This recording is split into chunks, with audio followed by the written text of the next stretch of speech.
GreenKnight podcast. We're back again with an interview with Richard Harris, and I didn't give him a proper interview because I thought he was inviting me on his pod, and really it was the other way around. So we got to the point where we were going to do the introduction, and I hadn't made an introduction. I thought I was going to be introduced. So, right, I'm seated in Paris, and so that's how it went. I just did a quick introduction, and that's where this interview will start at that point. Richard Harris is, based out of England, and he does work to help people navigate this, whatever we got going on here as a collective, this civilization. And you can look him up, Richard Harris, in Bath, England. And so he's a bit younger than me. I always have a youthful attitude despite my age, right? I always kind of stay in my mind, the viewpoint is from a certain kind of an agelessness, but I'm always interested to meet, younger people who have a similar vision, not a vision, personal vision, but like be able to see things. And then when you see something, you try to come up with a way to describe it, right, to others when you can perceive something. And so it's interesting how we can end up saying the same thing with different words. And I think that's what Richard and I did in this discussion about how we actually, instead of just pointing out all of the symptoms, of our diseased civilization, right? Get to the root cause of the problem. And that's what we were both interested in. I think that's why we somehow came in contact with each other. And so that's what this discussion is about, and I hope you guys enjoy it.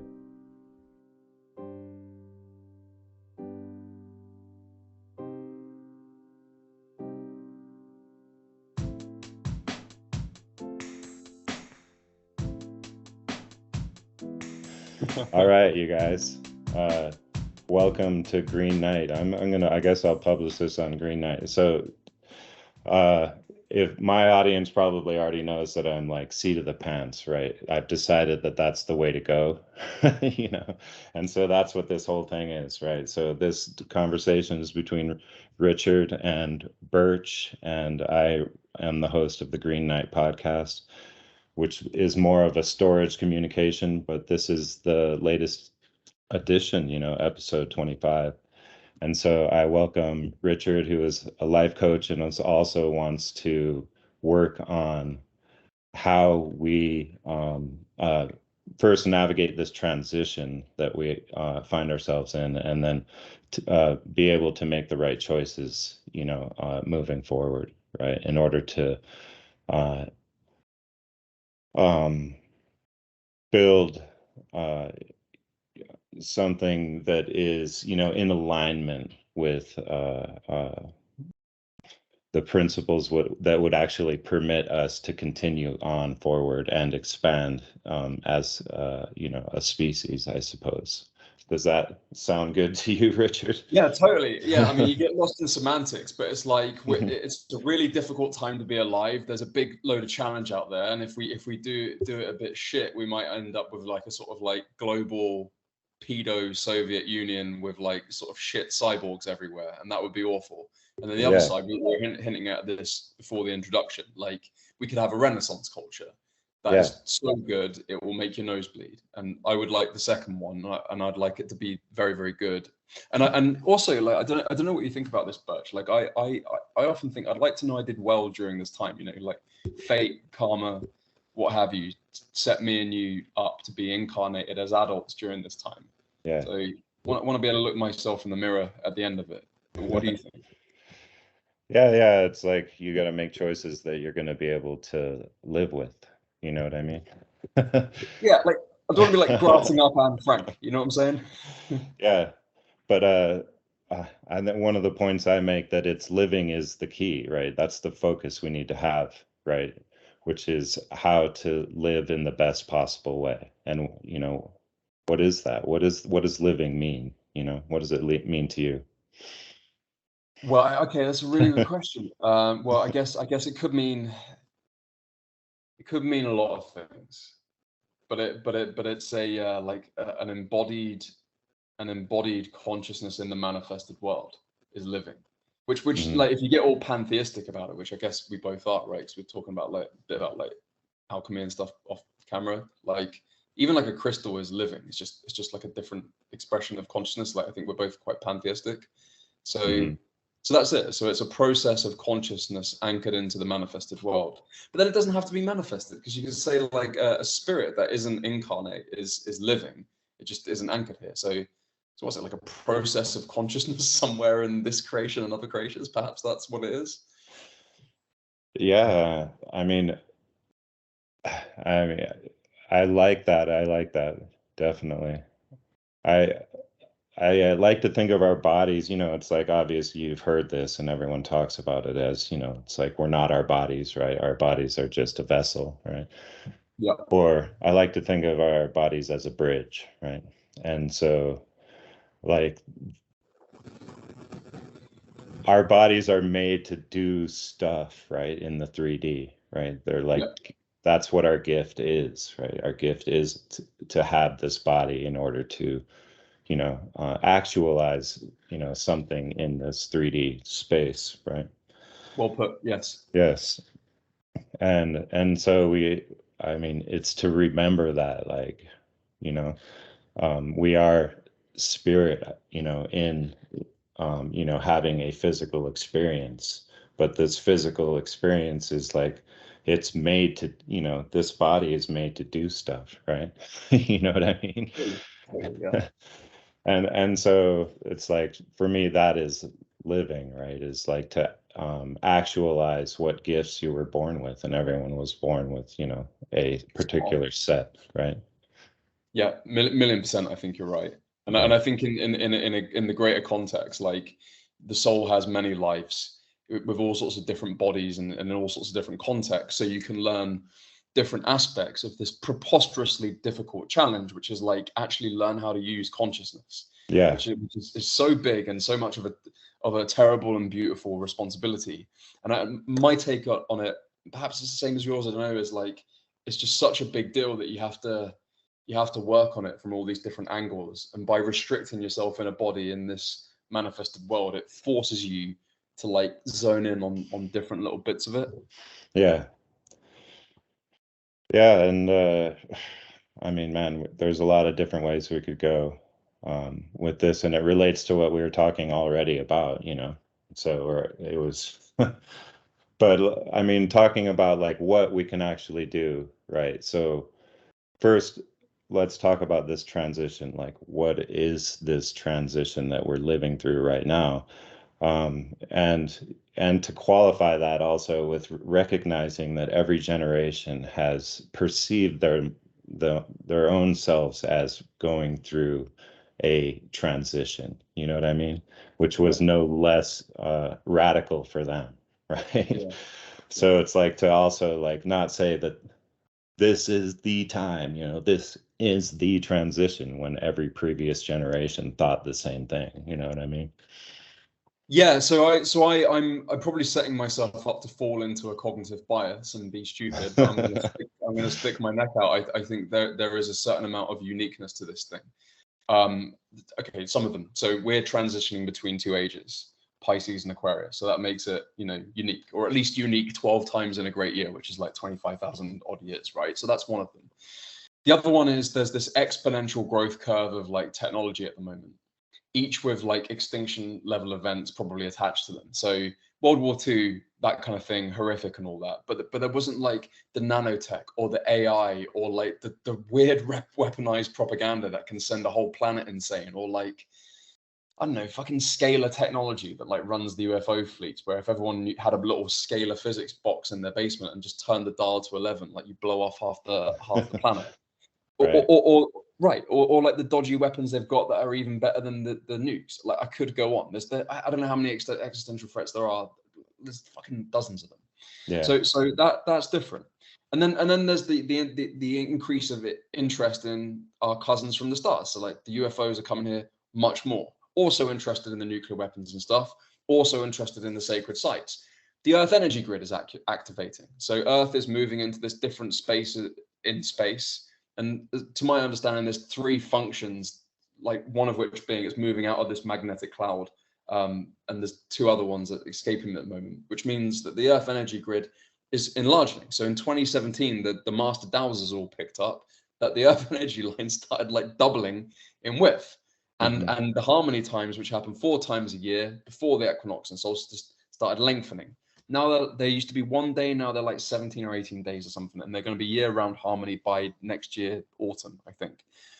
So there's and also as the great year goes, this is pretty much exactly on the other side, on the shadow of Atlantis, like 12,800 years ago, where you had that cataclysm effect that even the normie scientists know that happened now, and we're on the exact opposite, but they do, because of people like Graham Hancock and Robert Schoch and the rest of it. Like it's on the opposite side. So yeah, there is that cognitive bias, and maybe it's just like some other great apocalypse will happen in 50 years, and they'll look at this video and think, oh, those two thought they were living through the actual apocalypse. But nevertheless, I'm going to stick my neck out into the trap. I think it is a bit unique, Yeah, and maybe all of the previous living was intended for us to have the faculties to be able to navigate this at this point, I think you're onto something that I think that's very, very deep. Do you want to expand that idea? Yeah, I mean, it's something I talk about in the podcast, and in reference to what you were talking about with technology and its effect, on us, the way it affects us, and the existential threat that exists due to our technology. And some people say that the way that we operate, which is this adversarial mode of operation, in society, is incompatible with our level of technology. Completely agreed, 100%. Yeah. Why do you think that is? Why does that necessarily follow, do you think?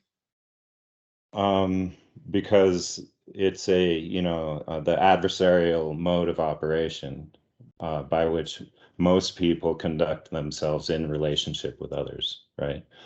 It's like a simple decision-making process that is based on whether or not someone else is a threat or not, right? And so it's assumed really that everyone thinks of everyone else as a threat. Yeah. Right. And that's reinforced to the nth degree recently, right? You know what I mean? In the past 3 years. Yeah, big time.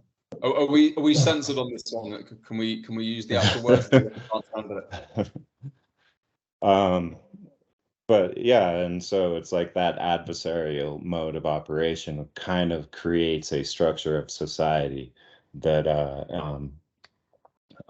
would lead to a point at which the decision-making process would include these destructive means. You know what I mean? Yeah. You know what I mean? It's like it's a limit to the behavior, right? Yeah, it's such good point. So it's gone as far as it can go. We've created all this technology that's at this preposterous height now, and it's at a stage where, and also we've summoned the most apex evolved version of the centralized authority, which is these hierarchies based on fear. Whereas if you embody your consciousness sufficiently in love, it necessarily becomes egalitarian. We can unpack that a bit later. Yeah, it's yeah. Important. But equally, if you're in this fear thinking, you have to necessarily arrange yourself in a hierarchy. So we can, if we have time, we can talk about that as well. Yeah. But we've got the apex of that, because one of the interesting things is everyone's like, especially from the freedom movement, they're like, oh, we got to come together. It's like, well, not really. Like we have in fact come together in a more substantial, unified sort of way than all of recorded history. in these gigantic global centralized authorities that are like linked together, you know, and it's our togetherness that's causing all these fucking problems. It's the cabal and all their shenanigans. And so we've got the absolute apex of what you're describing there, and it's almost like it's like I don't know, like what comes to mind is like the way Dostoevsky, for example, has to like he doesn't create these shit characters that these straw men that are easy to undo. He creates the strongest possible argument for like something that's bad, and then argues against that. And it's almost like the cabal is like the strongest possible like shit fear-based system that there ever could be, and to lever ourselves up into this new thing, which is gonna be a whole different type of human and a whole different way of being.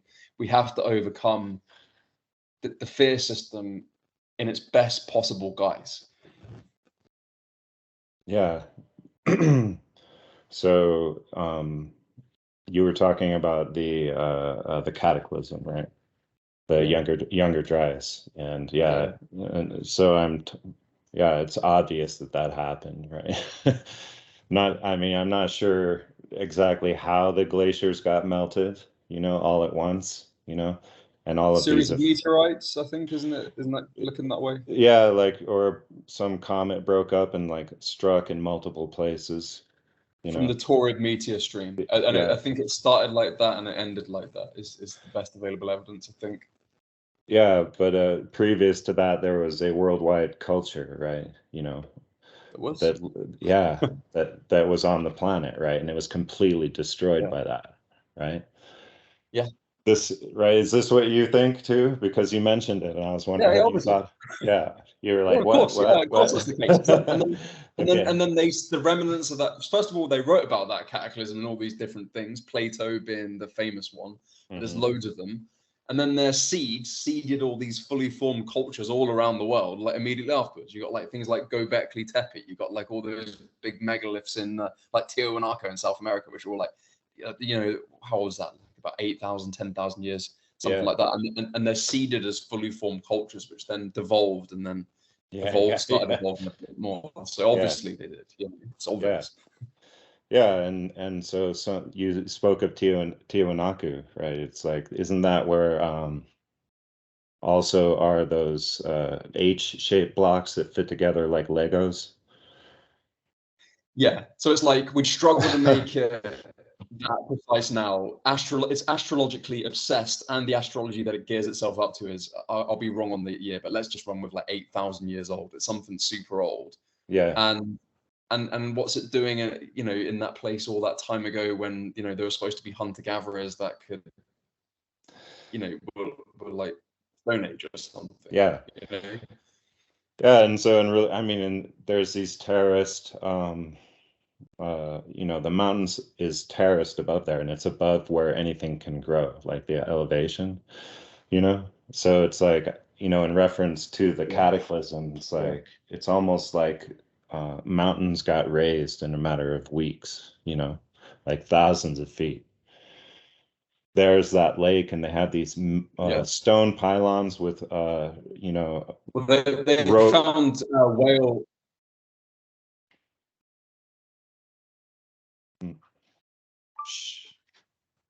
Yeah, go on. Sorry. Hey, sorry. Stone pylons. Stone pylons with, ocean-going rope diameter wear marks, right, at the lake there. So it's like a little tiny lake that you can see across. It's like obviously something happened, right? But all kinds of shit happened. The glaciers melted, and that changed the weight that's on the crust, and the crust is rebounding, and then there's all this stuff that happens all at once. Yeah, it's like obviously.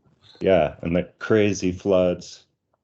But so it's like, I think if you've taken the time to look into this stuff and you're not using the usual normie denial things, and I've realized recently, by the way, that like the normie culture is inexorably linked to denial. If you get rid of denial, literally it's one for one. It's not even mostly, it's 100%. If you get rid of the ad hominems, the gaslighting, the condemnation without examination, the rest of it, like, you will not have a normie culture. What you will then have is a Gnostic culture, which is forced to be curious, You pull on one thread and that leads to 3 more threads, and you pull on, 3 more from that, and so on and so forth. And eventually you realize that you're a much more expansive, multidimensional, interesting thing than you ever could imagine you were. But it takes a normie culture of denial, of like the things that I mentioned there and more, in order to stay in this like kind of like calcified state where you believe in all this dumb shit that those poor bastards believe in, and is killing them now, actually. Yeah, and it's it's all controlled through credibility and the perception of credibility, Exactly. Argument right? from authority, another one. Yeah. And so one thing, I begin my podcast with that statement, which is that the veracity of information is independent of source, And so you have to maintain that outlook always, right? Yeah, And totally. it's way more difficult, right, to actually take in information and evaluate it, right? Such a good point. So one of the little challenges that I've set myself over the last like 6 months or so is like to get as scruffy and as outwardly like unsubstantial and unqualified looking as I possibly can, right? So no, seriously, it's something I enjoy. I really enjoy it, especially when I'm around important, special people, because their like reality distortion field really sort of sucks you into the normal paradigm a lot more. And then it's like, man, I really have to draw from something good if I've got nothing, no credibility, no shaved beard, no decent looking clothes, nothing to lean in. And I don't know, I just find it kind of fun to set that challenge. Yeah, for sure. I mean, that's something we could talk about is like so I wanted to get back to like you were talking about how we overcome the system of fear, Yeah. And the reason I brought up Younger Dryas is because like it's been since then, you know. Like we haven't been able to do it, right? This whole time since the cataclysm, since the fall, you could call it the fall of man, in a way. Yeah. Because whatever, the cataclysm created a situation in which this fear-based mindset maybe was something that was a symptom of it, right? You know what I mean? Yeah, that's a very deep idea. Because I always thought like, I don't know, maybe that it was kind of loving and it just got worse and worse and worse. But like you're saying, like, no, at that point we fucked it up. Yeah, We've yeah, been on a complete. back foot since then. Yeah, and perhaps we're vulnerable. So one point that I make is that the origin of civilization in the Fertile Crescent, right, just pops up out of fucking nowhere, fully formed with algebra, and a writing system, lawyers, fucking accountants, the whole fucking thing, all just Yeah. right there, and fucking genetically modified fucking wheat. You Yeah. know what I mean? And Yeah, it's no, just obviously like, it was seeded from that older culture. Yeah, obviously, yeah. But everyone knows that now. So I know, but it was seeded, but also in a way that like it was operating in this new fashion, which is this hierarchical, stratified fashion based Mm, on mm, the threat of death, basically, right? mm, mm. Uh, and so I'm just like, this is when it began, right? This is when this mode of operation began, this adversarial mode, right? Which it was like this formation of these city states. Yeah, It's like we're doing the same shit they were doing. You know what I mean? yeah. Okay. Great points. Okay, so something I've been thinking about a lot recently, right? Is that okay? So turns out that fear is the enemy. It's a cliche, but it really is. The actual enemy is fear, Yeah. and the actual solution to the whole fucking problem is love. And it's so Yes. simple, it's so cliche, and it's exactly one of the most deep, profound truths any of us will ever realize in this place. Truly. But then the devil's in the detail, because it's like, although those are simple strategic goals, like the implementation of that can become infinitely complex. So what I've realized, and maybe you can push back and sort of stress test some of these ideas that I'll put out, because I might not have them exactly right, but I think fear is always a bifurcation. So see if you can disprove it. So what that means is, let's just say I'm a nervous 16-year-old guy, right, and I want to approach a hot chick, and I go up to her and I'm aiming to I don't know, like seduce her and have sex with her, what have you. But in my psyche, there's this object in the astral, actually, as it happens, of like, well, what happens if I don't? Or like, what happens if I get judged? Or what happens if like my inner sneaking suspicion that I'm truly an inferior person gets actualized, right? And then so there's two things. There's the aim of what you want, and then there's this thing that you can't have and can't accept and that kind of want to push away. Actually, exactly like someone avoiding a bully in a high school. It's the same principle, but just manifested. And so what happens in the inner then is like you've got your aim, and then you've got this secondary object that's being pushed away, but simultaneously by the action of pushing, charged up and in massed. And then now you're in this like, can I get it? Can I not? Can I get it? Can I not? And then to the degree to which you can't control the fear is the degree to which the mass of this thing grows. And if it gets sufficiently big, clicks in and sort of goes into the manifested world, and they all laugh at you or whatever it is that was the specificity of this thing. So there are many manifestations of fear, like fucking guilt, FOMO, neediness. I had a big list of like 50 of them, but like they all seem to be escaping my mind. Fear of forgetting the list. There you go. That's another one. Like, got to try to get the list. Oh, I might forget them, and then this thing goes right. Fear of doom, fear of judgment. That's a gigantic one. But they all have this bifurcation pattern. And then just hopefully you can stress that just to maybe add or push back to these ideas in a second. But if two people come like that, then now there's like four objects, right? There's the two aims that the two individuals have got, and then the two fear things. And if they're resonating on similar fears, which they almost certainly will do, then that kind of creates this like superior and inferior thing. So you can see that in like a narcissist and a codependent, for example. They both resonate on their sense of shame, so they find each other and there's chemistry. One gets the superior position, one gets the inferior position, and then there's that. But then the shadow of each other, like, is projected on who's wearing the pants, right? Right. So just to finish that point, but then if you get like a whole at least 10 or a 50 or 100 or a whole city of these people, right? They now form a three-dimensional matrix in that simple structure that I showed you there, which necessarily must arrange itself hierarchically. Yeah. Because everyone's fear is being projected outwards, right? So you get this multi-level hierarchy.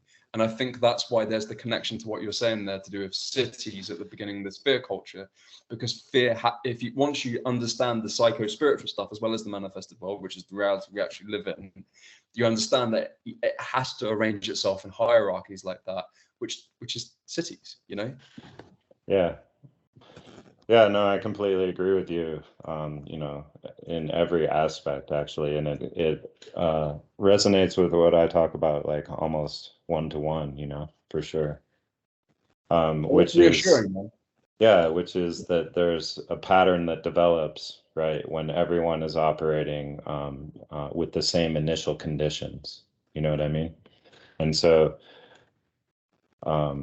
the decisions that are made, you talk about this bifurcation, which is like this, like a fork in the road, right? It changes the outcome, right? You take this path, you end up taking the path you're trying to avoid, Yeah, and that's what fear does. It makes you take the path you're trying to avoid. Yeah. and so but there's this aggregate phenomenon, right? That, as you say, it's like if everyone is doing this, right, then on aggregate you get this pattern that develops, right, which is like this hierarchy. A structure of society. And it's a hierarchy, right? And it's stratified, right? Yeah. And it's pyramid shaped, and it promotes the, for the ones who are in the top, to try to maintain that position at all costs.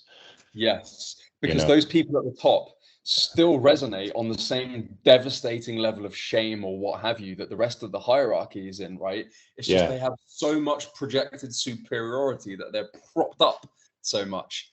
But like with a little crack in that thing, they'll come tumbling down, because to live with that level of shame or fear of judgment or what have you, it's a colossal psycho-spiritual weight to bear that requires maybe 1 million people or 500 million people in the case of some of these true elites to hold up. Yeah.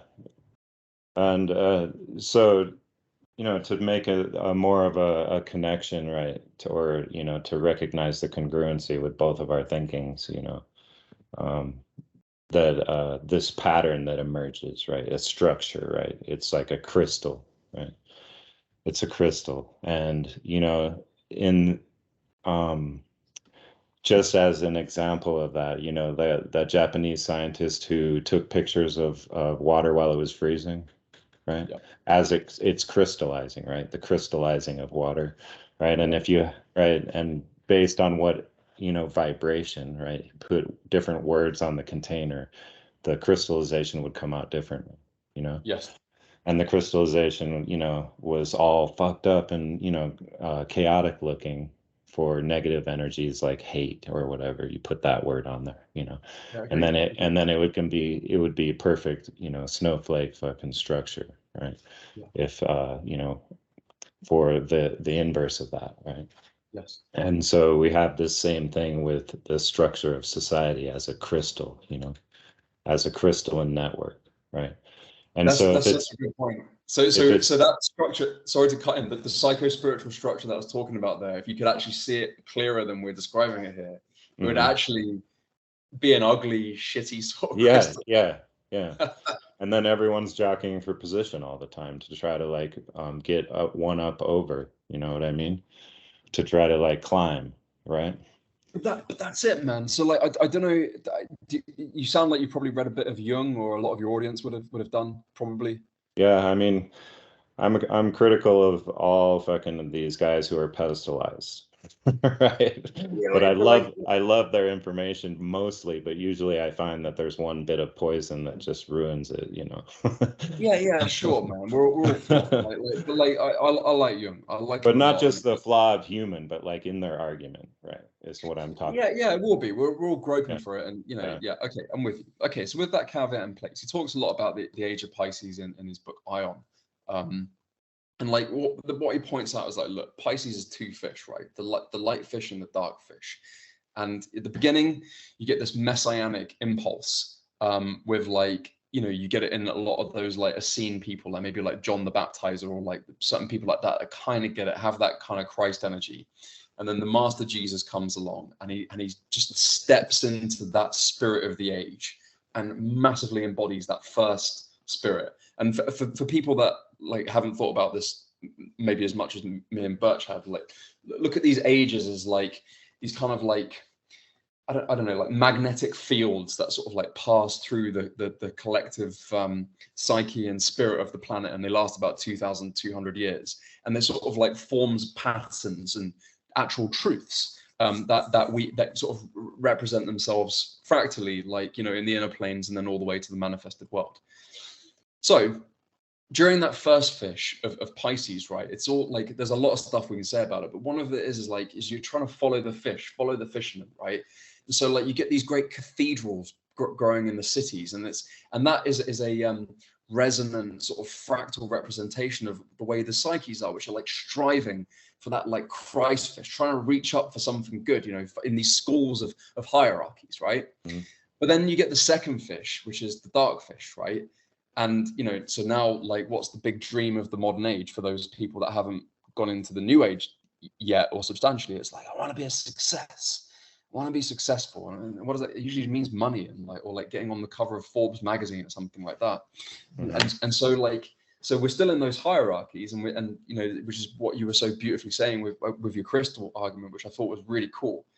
But like in the manifested world, like you look at the skyline of cities, right? And there are these ugly, shitty skyscrapers Yeah, reaching to the heavens that are just these big power pyramids. And what's all these people in all these layers doing? They're doing something irrelevant, something probably they don't even like, because they're striving to be a success. And the next tier is striving to be the success. And the guy at the top of the skyscraper, he's competing with the next fish in the yeah, next yeah, skyscraper. yeah. Yeah. And that's Pisces. Hmm. So, yeah, I mean, you mentioned I had a vision of the yin yang when you were mentioning the two the light fish and the dark fish, Yeah. Yeah. Yeah. you Yeah. know, and and I see that this. the way that the fear model works, which is, you could call it the scarcity model, right? Right? Because I think the fear is based on this fear of death, this survival mechanism, right? A lot of our fear, I say that the ego is necessary, obviously, right? It's necessary for us to be ambulatory in the environment, right? To keep us Yeah, it's fine. alive, Good right? point. Yeah, it's fine. Right? But in society, we're insulated from that immediate danger of the environment. And so we act like our life is in danger, right, in our relation to others, but really it's just our status, you Yeah, know? yeah, yeah, yeah, yeah, Yeah, yeah. and so it's everyone's, with knives out in the way to always get one up on someone else, right? Yeah, And that's that's no way to be, and that's the pattern that you were speaking of. This is like this kind of behavior on aggregate, in the whole population creates the pattern of our civilization, which is a rise and fall, right? Which is the light fish and the dark fish, right? The balance, right? And right. I'm not making an argument that this polarity is necessary. In fact, I'm saying that this polarity is an unnatural polarity, the one that runs our fucking civilization, right? Okay. It's a rhythm that is unnatural, right, and requires death and loss in order to revalue the offer that we are made by basically government, without a better way of phrasing it. You know what I mean? I think we probably agreed about this, man. But I would say I think it's natural. It's just a kind of a retarded and more necessarily materialist, reductionist, but natural manifestation of consciousness, right?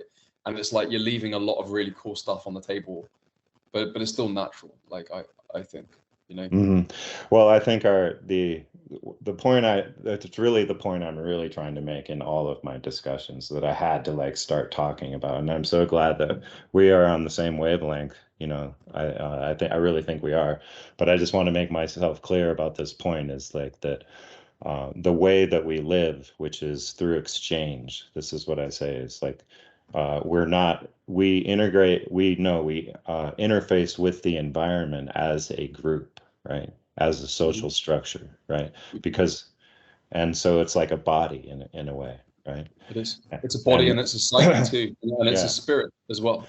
and this body, has all of these functions that we all can't do the function of the whole thing. So we all do different things in order to make this thing work, right? And so Yeah. this exchange this is who we are, right? This is the exchange. But the exchange is infected with this fear fucking bullshit. Yeah.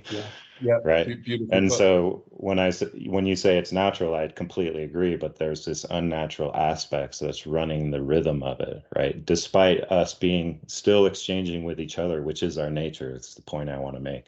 Our nature is not to compete, but actually to exchange, right? This is what we're built to do, you know? Well, I wonder, man. I mean, probably we don't get too lost in the weeds on this, but like fear is clearly a part of my psyche and your psyche and everyone's psyche, right? And Hmm. like as a creator, made in the image of the creator, it's just part of me that I've got to master. So I've come to a place to master this particular thing, because if I don't, my creation's going to get all fucked up and look like a Soviet Union tower block or something really crap like that until I can work it out, So I'm not saying it's good. I'm not saying I approve of it. I'm not saying I want scamdemics or like Soviet Union tower blocks or anything like that, right? But I am saying it's a real part of the universe. It's a part of me. It's part of you. Part of our audience, and we gotta, one of the actual tangible things we've got to learn and do to get through this thing is we got to master our fears and integrate them. Hmm. Yeah, I completely agree. Yeah, I'm not saying, I guess that of course, yeah, it exists, and it relates to what I was saying about the ego. It's what keeps us alive, It's like, you know what I mean? It's like you have to have, when there's mortal danger, you have to be aware, right? Yeah, And that yeah, yeah, yeah. sometimes, it is, if you want to stay alive, you got to take action, right? So you could fear in that sense is an informative uh, quantity, right? It informs you on what action to take based on your perception of the surroundings, right? I But agree, that's and I think. But our Sorry, perception can be fucking faulty, right? The way we perceive what is dangerous to us, right, is, I think, can be. I mean, I think this is what we're honing in on as what perhaps might be the problem, right? You're saying fear is the problem, but yeah, the way that, the what we actually are afraid of, like we have to manage that in a way that's different. And when I mentioned the scarcity model, this is what it's like, this is the material problem, right? Is that there's a limited supply, right? A scarcity model of value, right? And so yeah. there is things that are valuable in this plane because there are things that are required to stay alive, right? Those are the original value, right? That's original value. Could you agree with that? Do you think you agree with that? Like at least mostly, if not entirely. But but I wonder, man, like if that's just from the perspective of a retarded culture, and actually, if we were only, Developmentally yeah, delayed. yeah, like those, like the Atlantean culture, or great, or other extraterrestrial cultures, like what can they do with their minds and their technology? You know, and maybe the scarcity is just a product of the fear itself. And if we got to a more sophisticated sort of psyche, then it solves it. I mean, you know this is true because even in your own life, right? Like if you live in a more dumbed down, unskillful way, you as an individual are going to have much more scarcity. Whereas the more evolved you get, all right, I'm not saying you'll be able to transcend all scarcity. I certainly can't, but I can definitely transcend most of it. Yeah. But by doing the good principles, and what I'm saying is I'm just extrapolating that. I think, well, if I really nail it, or you do, or anyone else does, do you get fully out of it? I wonder. Well, I mean, that's what we're getting at, right? And I think that's the work that you're doing, right? Is how to make this uh, psychological transformation, right? That is required, right? In order to perceive that there is actually an infinite supply, right? To recognize that, and that there's nothing to be afraid of. There's nothing to protect, you know?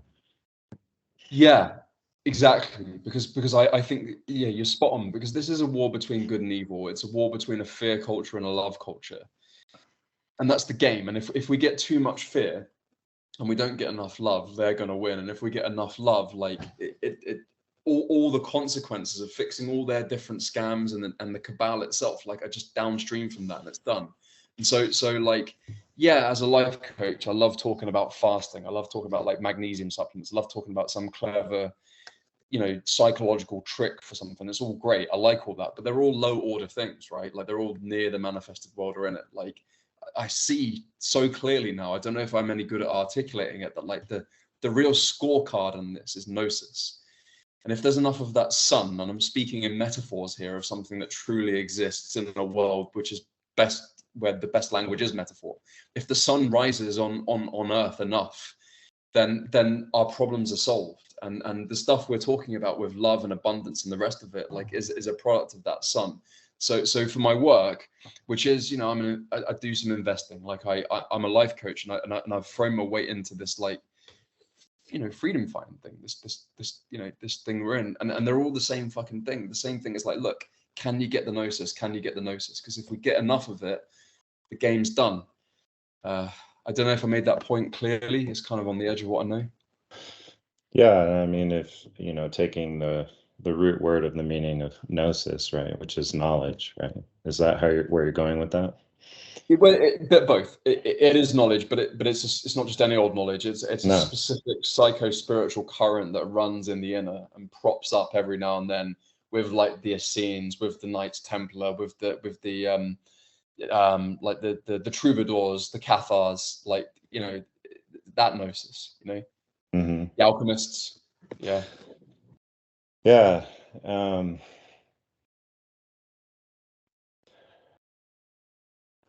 I mean, I see what you're saying, and what I want to latch onto is like that this stream that you're talking about is like um, this, if you can tap into it, right, then you would be able to operate in a manner that is from a position of love. Is that what you're saying?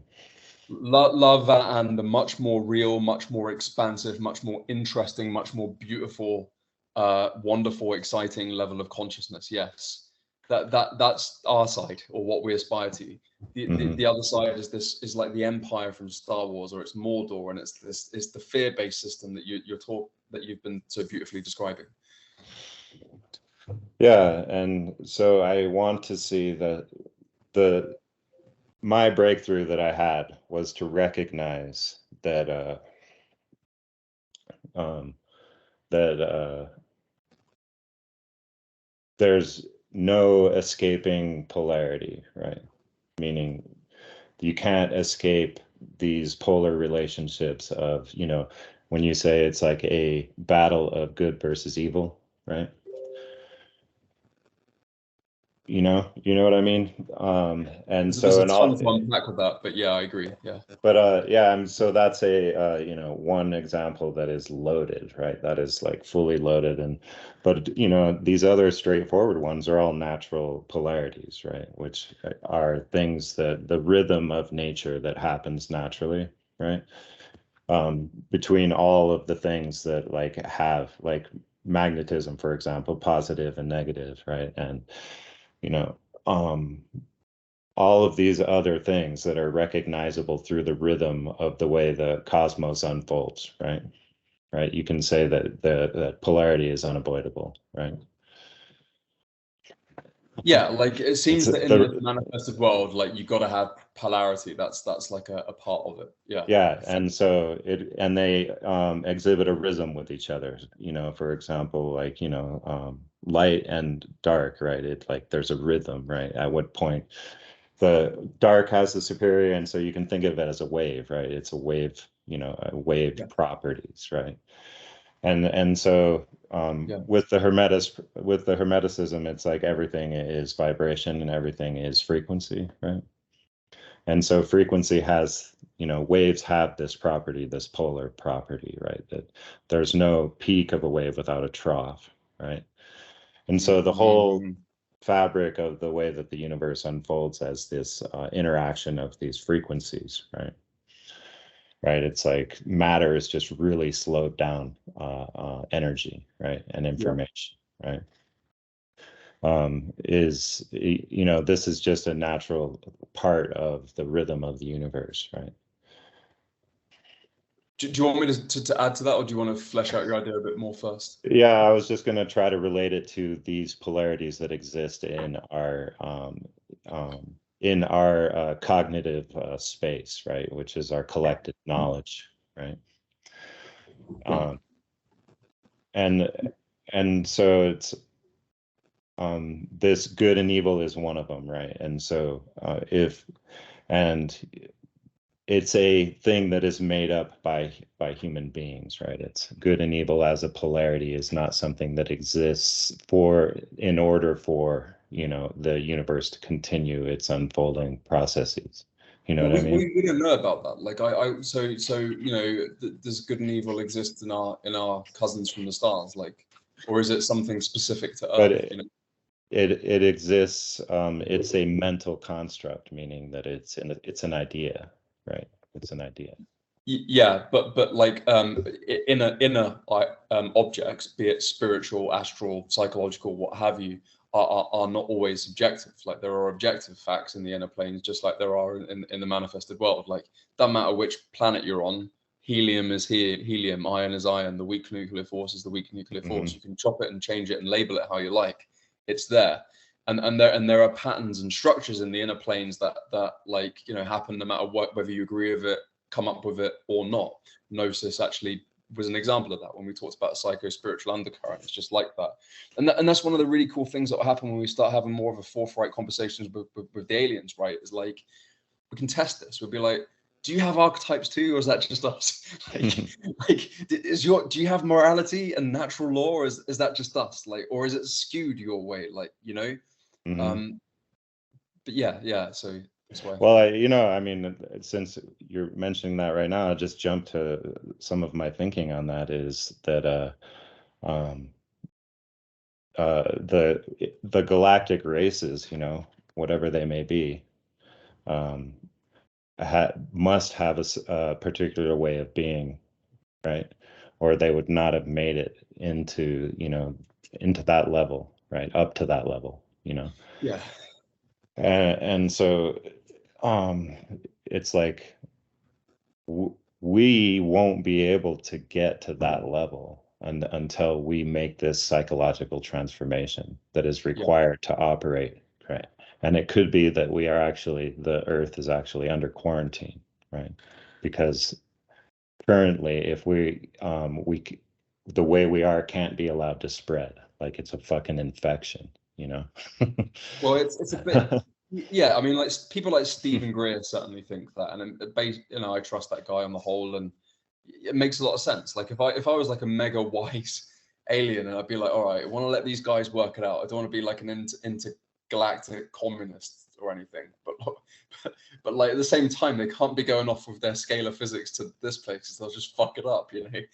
hmm Yeah, I mean, so that's the point I'm trying to make is about this. It is an artificial polarity, right?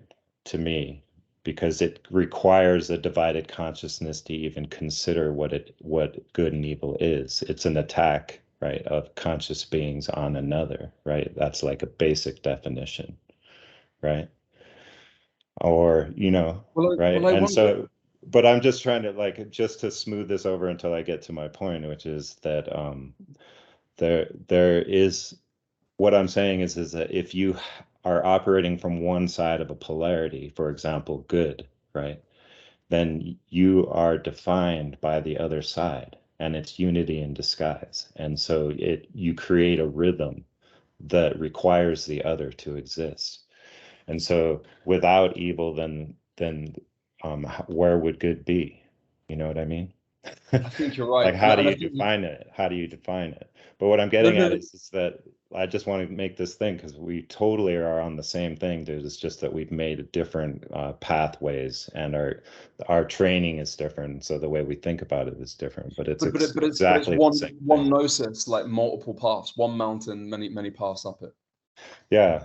Um, but to get to the point of this, what is essential, right? What you were saying before in the beginning is that love is the key to our making it through this transition and building something that would be, move into the future in a beautiful way. You know what I mean? It is.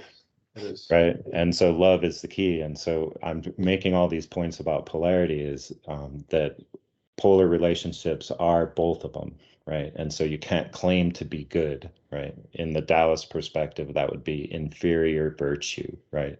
Is overly concerned with the perception of of that virtue, right?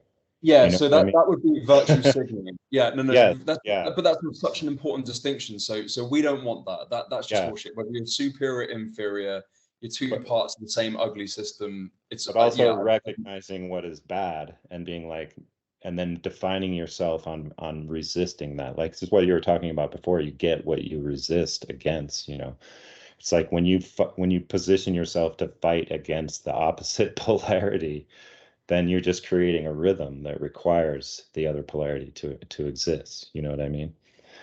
you. Right. And I so agree. it's I yeah, agree. and so we would like to operate as conscious beings, as part and connected, as the whole, really. It's like I think we can agree, right, that we are all of the totality of everything, right? Yeah, It's just we're having an experience, right, in which we have to come to terms with that, you know, and yeah. still be effective, right? In this 3D realm, right? Which is your ambulatory self, right? With your two fucking hands, right? You are separate, but you are everything all at once. I And agree. so it's like as conscious beings, there's this thing, it's like to remove yourself from that rhythm, right? That rhythm, right, is to let go of the defense of your psychological sense of self, you know? Hmm. And Okay, but so I just to actually agree add with to all that, those bits there, but like I wonder about whether I would. Okay, I'll tell you what I think about that last thing because like look, we talked about the ego in this call, and like we do have egos, and like, you know, the unpopular opinion I've got is like that. The question really is like, how do you skillfully apply your ego? And my answer to that is like, look, you get the ego to look up to the higher self, right? And so whilst I am in this body and I do have this egoic consciousness, what I want to do is make the most of it and make it as good as possible.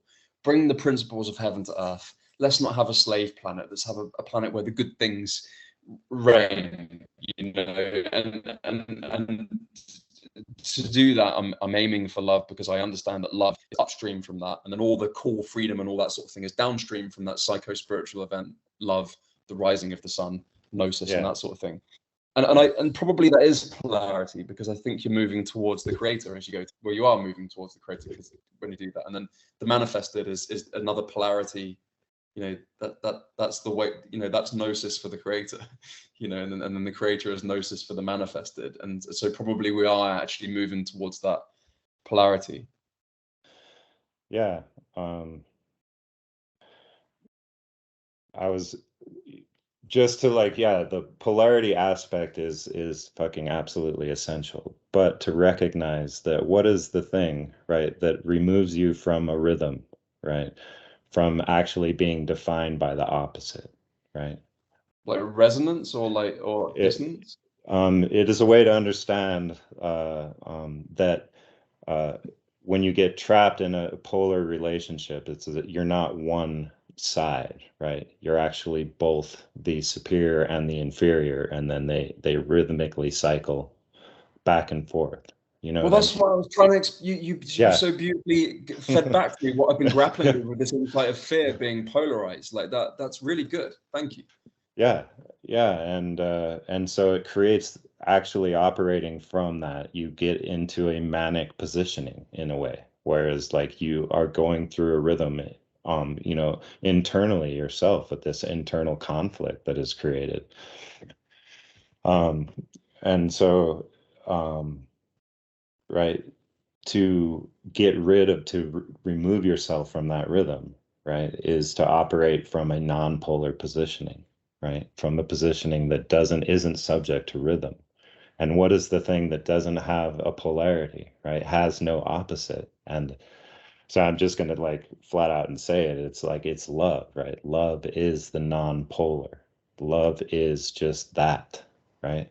And so operating from that position is superior virtue because it doesn't ever consider the opposite. It only just is, you know? I think that's an incredible insight. I don't often say that, but I think you bloody nailed it, and you've really got me thinking about that. Because as you were leading up to that, I was thinking, well, am I aiming for something that's polar, or like am I aiming for something beyond that? You know, and it is, and like I think when you look at the Gnostics and stuff, like Jung, for example, it's light and dark, it's everything and nothing, it's the Yeah. whore and it's the princess, it's, you know, and that perhaps what they're trying to say is what you more precisely said there, where it's like it's outside of polarity. Like I don't know if you know a little bit of Kabbalah, maybe some of your audience does. Yeah, I mean, it's related to all of this hermeticism, you know, but I haven't gone super deep into it. No, no. Well, okay, you don't have to. Just think of the tree of life, right? And then you Yeah, got like yeah, yeah. Tippereth, which is where you find that love and the Christ is in the sphere of Tippereth, and it's balanced. Like the sphere of Tippereth is the one that links to just about everything, you Yeah, know. yeah. And And it's so that's it's the so it's heart, so right? It's the heart, right? It's a, yeah, it's the heart in the body. But like when you were saying about like love being non-polar, I was like, well, that sounds a lot like Tippereth. So that links into that, and that's where you find the Christ. And I know the Christ is the way out of this stuff. I know that if anyone's back's getting up from me saying that, I know it's such a cliche, and I know a lot of people really messed up that whole like, oh yeah, follow Jesus thing. But it's like I'm right. I no, know I'm right about that. You know, no, the I Christ. agree. And I would like, you know, for the people that have that as a trigger, you know, just be like, okay, it's Christ consciousness, right? It's this whole perception, holy perception, as in the word holy, you know, Yeah. is that you can perceive in a whole manner. And this is the point that I really try to make in all of my discussions, right? Is this the point I'm trying to make is that um, when you are at your best, right, you are not aware of yourself. That's such a good point. You Because when know? you're afraid and you're treading on eggshells, you're so self-conscious, aren't you? And you're so thinking about all these things. Whereas Yeah. when you're in the messy but sexy flow of love, like you're not thinking about anything. It's just streaming. The genius is streaming through you. That's a Yeah. really good point. Yeah. So that people call that flow state. You were just say streaming. And it's like that's what flow is, right? And that's the meditative state. That's the attempt you're making when you meditate, is to dissolve the sense of self, you know? And so that is the crux of everything, really. Like that is the superposition that you must permit without observing it and defining yourself, right? And measuring Well, yourself, to be right? clear, there is a point of observation, and I am aware, and I am conscious, and I am manipulating consciousness with that, and Hmm. my ego is there. So it's still there. There's still a sense of self, Yeah, but it's jacked into a psycho spiritual energy that it's sort of like feeling from a vastly superior type of expression of consciousness. Whereas the people that are all treading on eggshells and worried and bifurcated and in fear, yeah, they're like locked in like the etheric and the astral and like grappling with all these things frantically down here without that groovy energy coming through from the top. yeah. And that's the defense of your sense of self. Like this is the grappling that's happening. You know what I mean? Is that everyone is you can't when you set out to defend your psychological, who you think you are, your identity, basically, then Okay. it's a lifelong proposition. You will always be patching that shit. So when you let it go, right? When you let it go, then you open the space for divine inspiration, for lack of a better term. You know what I No, no, mean? we're on the same page. Yeah. I want to define the terms because it's so important because so that is not an ego death at all. No, What no. that is the weird shit little constructs of like, oh, my name's Richard and I'm a guy and I'm a life coach and I'm superior and I've got like a Louis Vuitton handbag and like that stuff. Like that's the stuff that dies, Yeah. and it truly Yeah. does. Same with the fear, same with the inferior, all that stuff. But a point of awareness remains. It's just much more expanded and infinitely more skillful and creative. You Yeah, know. exactly, exactly. And so yeah, it's that state because look, when you let go of your sense of self, right, you become infinitely more capable because you Yeah. are open to the infinite. You Well, know look what I at mean? genius. But you're still here for a reason. And so now suddenly yourself, like your vehicle becomes so much more powerful.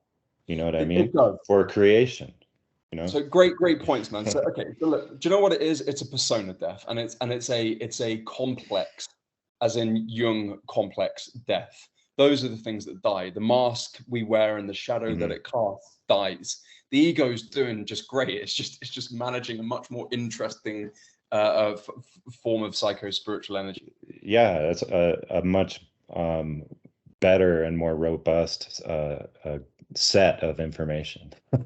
You know what I mean? Yeah. So maybe we can finish on this because this is it. Hmm. So love is the answer, and and this is a lot of nuance into why it's the answer. Because if you're jacked into love, you have to sacrifice these lesser little constructs of, oh, I've got this money and I've got this qualification. That's all Yeah, got to go. But what you get in return is this genius stuff. And if you really let it flow, you'd be like a Mozart or you'd be like a yeah, Nostradamus, one of yeah, those cool guys, like. yeah, And to put a fine point on that, guys, like this is the war. If enough people on this planet get enough of that stuff, that groovy Gnostic energy, the love, the Christ, whatever you want to call it, right? The game's done. We win. We can handle the scale of physics and the med beds and the nuclear bombs and the rest of it. If we don't, we're fucking done for. And it's the sun versus set. It's Horus versus set. It's light versus dark. It's gnosis versus, I don't know, like the archons and their shit, boring fucking crap contrived inventions. yeah. And to remember also that love is non-polar, right? So there's no opposite to love. People like try to say it's hate, but that's an attempt at ownership of love. Like the only way hate could be opposite of this is if you tried to own love, but love doesn't have an opposite. It doesn't have an opposite. And so you can remove yourself from that rhythm. right? And operate from the fulcrum, right? Instead of swinging on the pendulum, you know, right? Which would be that rhythm. I think I've written that down. I think there's immense profundity to that, and I got to go away and think about it because I think you've said something really, really profound there that deserves a lot of meditation. Yeah, and so we can end it on that, but it's like I just want to like make that point. It's like if you operate from a position of love, then the the the they, right, with for lack of a better term, you know, when we all of us who can see what's happening, like can recognize a they, like they are someone's pulling the strings, right? Right? Yeah. Yeah. We remove the power, right? Remove their leverage on us, right? Right. It actually removes all of everything that sustains the they when we operate from that position, you know. Brilliant. Yeah. Uh, Honestly, I think it's a brilliant insight. I do. Thank you. Yeah. And it was brilliant to talk to you, dude. And we can swap recordings if you would like, and you can use whichever one you Yeah, I want. would like that. So Okay. yeah, we'll give it to Victoria, and we'll put this on my channel. And if you'd like to, let's do this again in a few months because we can loop around this and go deeper on some other insights if you'd like. Yeah, I'd love to. Yeah, there's definitely more to talk about for sure. Yeah, thank you for an excellent conversation. I appreciate that tremendously. No, and thank you because actually I've been, you know, just broadcasting to the world from by myself mostly. And but this is the, you know, I've felt like we're talking about the same thing this time Here we are. here, you and I, you know. And that's the first time that I've had that really, you know. Well, it's Gnosis, and we're talking Yeah, about the same yeah, thing that the Cathars and the Templars and the Master Jesus and the Alchemist are talking about. yeah. And so it's like, yeah, this is the information that we require for sure. But yeah, I lost you there, but yeah, so good, dude. And we'll talk to you soon.